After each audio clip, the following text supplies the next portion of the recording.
ഇപ്പോൾ ശ്രീ ജോസഫ് ആന്റണി നമ്മോടൊപ്പം ചേരുന്നു. സസ്യശാസ്ത്ര മേഖലയിൽ മാത്രമല്ല, അദ്ദേഹം ഒരു മനുഷ്യ നിലയിലുണ്ടായിട്ടുള്ള അദ്ദേഹത്തിന്റെ പരിസ്ഥിതി സ്നേഹവും അതോടൊപ്പം തന്നെ പരീക്ഷണങ്ങളുമെല്ലാം നമ്മുടെ സമൂഹത്തിന് ഏറെ ഗുണപ്പെട്ടതാണ്. അധ്യാപകൻ എന്ന നിലയിലും ഒക്കെ. അപ്പോൾ സ്വാഭാവികമായിട്ടും ശ്രീ ജോസഫ് ആന്റണി അങ്ങ് എങ്ങനെ അദ്ദേഹത്തെ അനുസ്മരിക്കുന്നു? ഒരു പണ്ഡിത ലോകത്തെ ഒരു പ്രകാശ ഗോപുരം എന്ന് അദ്ദേഹത്തെ വിശേഷിപ്പിക്കാനാണ് എനിക്ക് ആഗ്രഹം.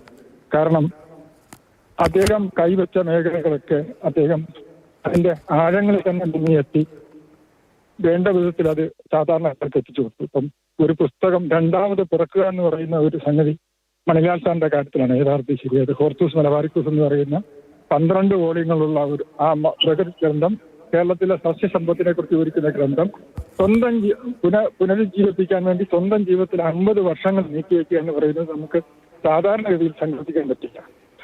പൊതുവെ കേരളീയര് എനിക്ക് തോന്നുന്നത് കേരളീയര് വേണ്ടത്ര മനസ്സിലാക്കാതെ അപ്പനിച്ച് കളഞ്ഞ ഒരു പ്രതിഭയാണ് ഡോക്ടർ മണിലാൽ എന്നാണ്.